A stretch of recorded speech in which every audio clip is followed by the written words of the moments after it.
Өнөөдрийн миний ярих ном бол Дашин оюун чимгийн Өнчин цагаан бутга гэсэн ном өнөөдөр би ярина. Эхний бүлэг нь Өнчид гэж ихтэй. Бүүгээ нэгс өдөр жигтэйхэн хөөрхөн найзтай болжээ. Тэр найз нь Сариг цагаан бутга байна. Бүүгээ Сариг цагаан бутганд маш их хайртай хамт жаргалтай тоглодог. Харин яагаад бүүгээ Сариг цагаан бутгатай онцгойлж найзалсан бэ гэхээр тэр Сариг цагаан бутга нь бүүгээ шиг бас цор ганцаараа амьтаа. Бутга нь яг цагаан чиш шаргалдуу зүстэй байдаг гин.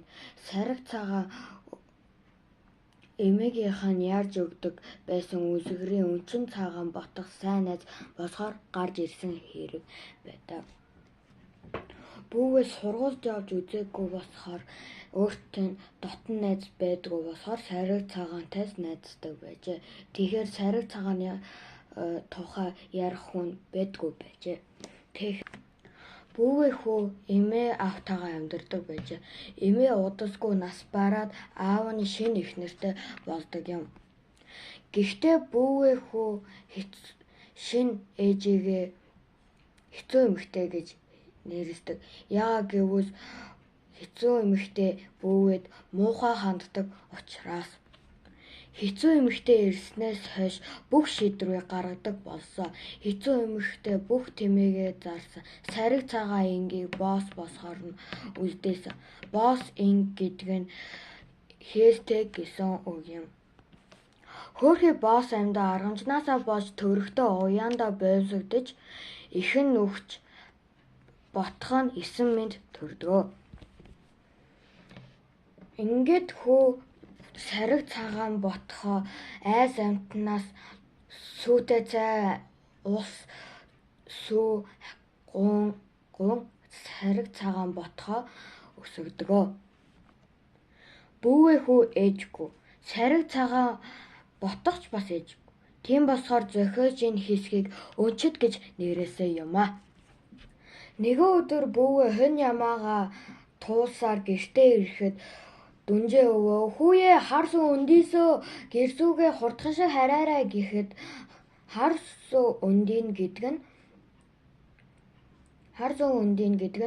амар том шуурга гарахыг хэлж байгаа юм.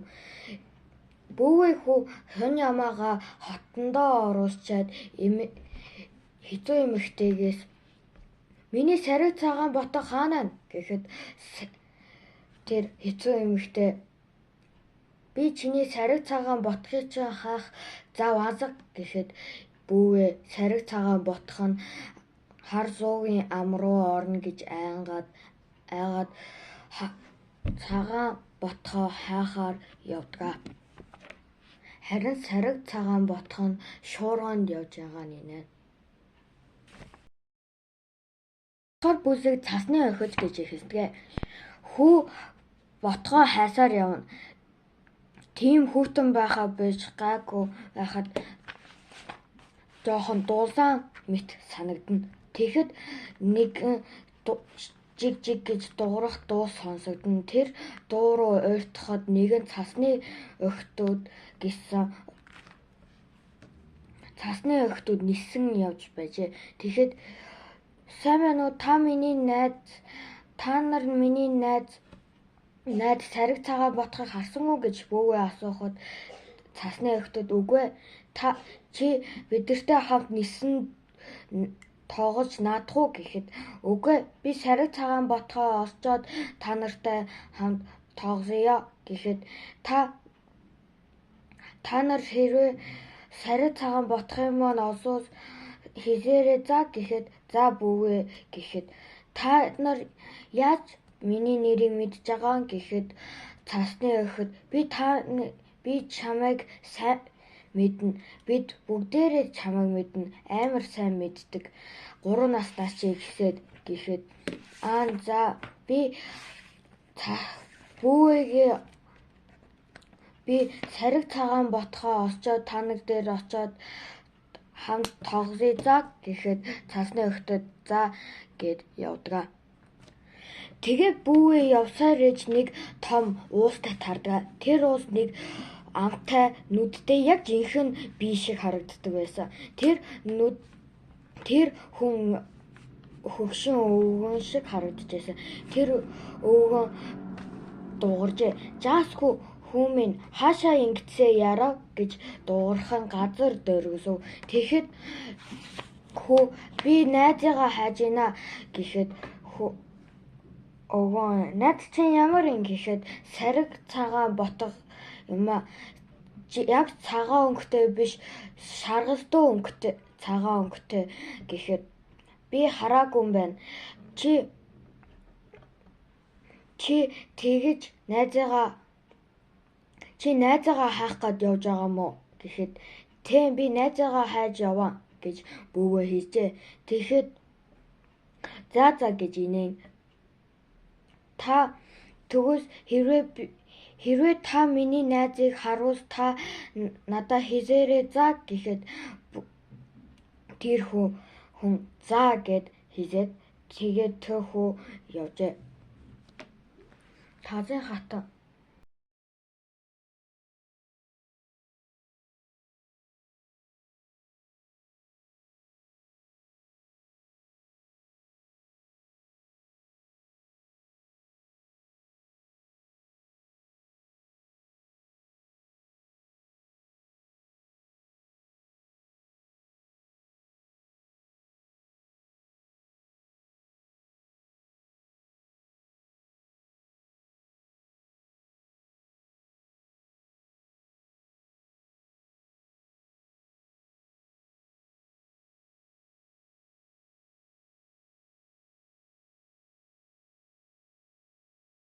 хүү сариг цагаан ботгоо хайж явтас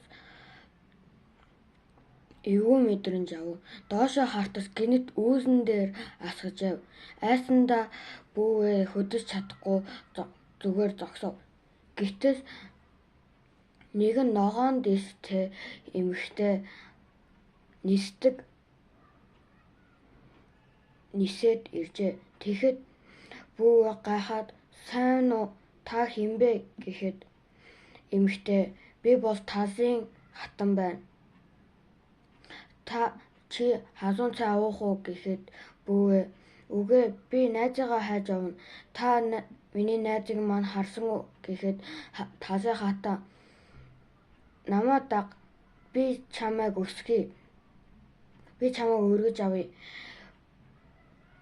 Чи бусад эгч ах нартайгаа хамт найзууд олоод би чиний ээж олъё гэхэд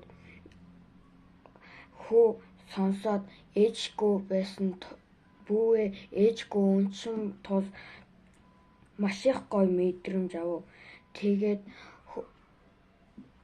Тэгээд гинэт сариг цагаан ботгоо хайж байгаа санаад би сариг цагаан ботгоо олцоод тань дээр буцаж очиж болох уу гэхэд Тазын хатан дараа олж болохгүй мó намайг даг би чиний ээж олоо тэгээд чи сайхан дулаан гэртэй болно гэхэд бүүгээ би найзыгаа олох хэрэгтэй. Би найзыгаа олчоор тань дээр буцаж ирээ за гэхэд бүүгээ хүү гэхэд Тазын хатан за гэж хэлжээ. Хүү цааш явж байгаад холоос ботгоо олж хараад яарангүйж очдог. Тэгэхэд эргэн тойронд нь 7 чон байж байдаг. Хүү чонуудыг хараад айгаад удхан ээж чоноос нь гуужийн бид хоёрыг өршөөгөөч штэ. Бид хоёрыг битий бид хоёр ч өнчин ээжгүй хоёр бид хоёрт бие биендээс байгаа. Тэгээд хэрвээ идэх бол намайг идчих миний найзыг маань орхиоч гэхэд гээд гууж бат дүнжээ өвөө хүүг хайсаар байдаг. Тэгтэл дурангаараа нэгэн цагаан юм хардаг. Тэгээд сариг цагаан гэж одоод ойртдог. Сариг цагаан хүүтэйгээ хамт байдаг. Тэгээд дүнжээ өвөө бүүвээ сариг цагаан хоёр дээр очоод өвөө хүүг мориндоо дүүрээд ботхыг дагуулад гэрсүүгээ хардаг. Өвөө гэртээ очичоод эмгээд хүүг 9 минут авсаа ботхтойгоо хамт 7 чонтой байна. Тэнгэр бурхан ивэжтэй гэд орж ирээд хүү ботх хоёрыг тэнхрүүж эмчилдэг. Тэгээд эмээ өвөө хүү ботх дөрөв жаргалтай амьдарч байтас аав нь хурж ирээд хүүгээ авъя гэхэд дүнжээ өвөө чи хүүтэй амар муухай ханддаг, сайхан ханддаггүй хүүчин байж чи яаж ингэж чаддгийг гээд аавыг нь хөөдөг. Дөрөв сургуультай ойрхон нүүж хүүтэй морь авч өгдөг. Тэгээ нэг өдөр хичээсээсээ тараад гарч ирэхдээ үнэхээр гоё торгон дээстэй ногоон торгон дээстэй эмэгтэй байсан. Тэр эмэгтэйг хараад бүүвээ гайхан тазын хатан жинхэнэ байх та зүүд биш юм байх та гэж боддоос тазын хатан бүүвээ рүү очоод тэрврээд би чиний ээж чинь байна гэдэг. Тэгээд хүү тазын хатанг гэрсүүгөө дагуулсан очдог. Тэгээд тазын хатан эмээ өвөөд ингэж хэлдэг. Би хүүгийн ээж байна. Би хүүгээ 1 настай байхад нь эмээ аав дээр нь үлдээгээд өөр гадаадад сургуульд сурах гээд явсан. Тэд надад хүүг минь өгсөн гэж хэлсэн. Тэгээд би эргэж ирэхийг хүсээгүй юм гэж хэлдэг. Би хүүгээ амьд байгааг мэдсэ. Би хүүтэйгээ одоо хамт адурмаа байна гэж эмээ өвөөд хэлжээ. Ингээд хүү сургуульдаа сурагч болоод ээж нь сургуульд нь багшиж тэгээд эмээ өвөө сариг цагаан ботхтойгоо энэ ном жаргалтай төгсдөг. Эсэхийг үзсэнд баярлалаа. Өнөөдөр би өнчид цагаан ботхыг тайлбарлаж ярьж өгсөө. Тэгээд энэ номны миний хамгийн таалагдсан хэсэг бол цорын ганц найзаа тоосгүй хаяад явбал 100 найзтай болсон ч хөгжилтөн тоглож чадахгүй гэсэн өгүүлбэр нь миний хамгийн дуртай хэсэг байсан. Тэгэхээр миний бичлэгийг үзсэнд баярлалаа. Хэрвээ энэ бичлэг таалагдсан бол лайк, subscribe дараад тэгээд дараагийн бичлэг хүртэл үзээрэй. Баяртай.